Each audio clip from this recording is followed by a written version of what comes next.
Okay, so today I've been doing like a lot of thinking. Like, yeah, I'm driving, but I've been doing like a lot of thinking. And okay, so since my spiritual awakening, I'm going to say spiritual awakening now. I've just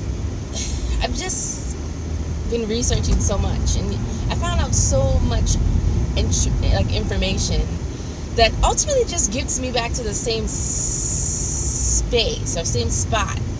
Um, Similar to like religion, if the way this religion is, they're from this, what they call the New Age, but just basic religion, you search all of these different religions, and they all just ultimately come back to the same spot. They got different ways to get there, but they come back to the same place.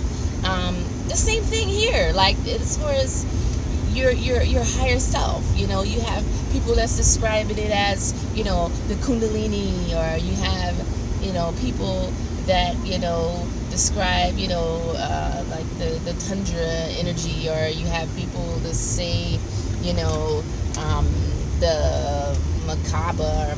Macabre or something like that. These people, this electricity, it's all type of things that just ultimately just come back to the same spot.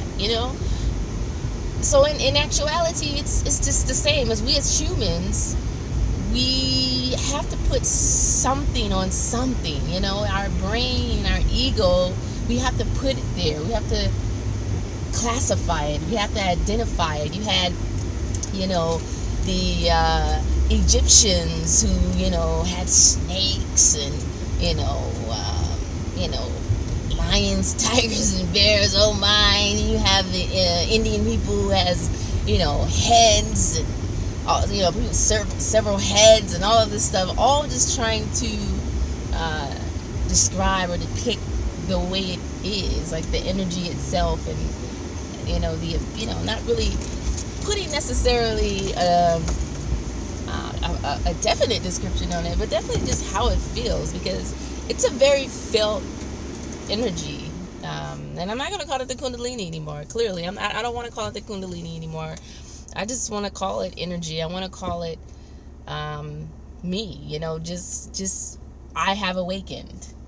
My true self has awakened, and I can see how different cultures would just be all over the place, because energy is simply all over the place. I mean, I'm walking and I have it, and it'll just span out for like 20 feet, it seems like, and just shoot back in me, or it'll just wrap around, or it'll just pop out my head, or it'll just has all kind of things going on, clearly orchestrating your life, and just really just being you now. It's just you now, and it has an intelligence, and I'm just getting to know it, and it's just, I don't know, I would like to think that it has a sense of humor, because I do. But yeah, I think that's the thing. I think we just fall back into the same place again, even with meditation and spirituality on that level. It's just that we just all just have our own thing that we try to describe things as. But truthfully, I think that it's designed to be your journey.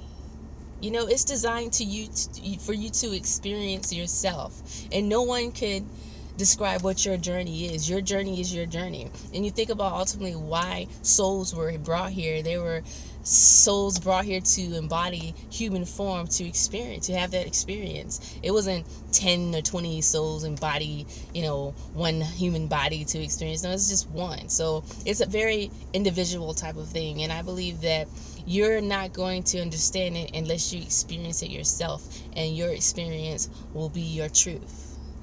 And that's where I feel like, where I'm just like, oh, this is confusing. This is my ultimate epiphany that I came to.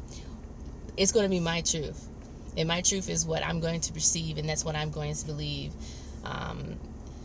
It just gets into just weird stuff when you're just, you're doing these mantras and and all of this other stuff, and you might not even necessarily understand these things, because some of these things are so ancient, and you really don't know what you're tapping into. You're tapping into someone else's experience. Tap into your experience. Tap into your truth. When I speak English, So when I sit down to meditate, I want to say English words. I want to feel myself and knowing what I'm saying. I want to create my own mantra that I can recite over to myself, and that be my manifestation that I can address in my life and my experience. Yes, it sounds selfish, but ultimately, you know what thing that fuels this whole thing?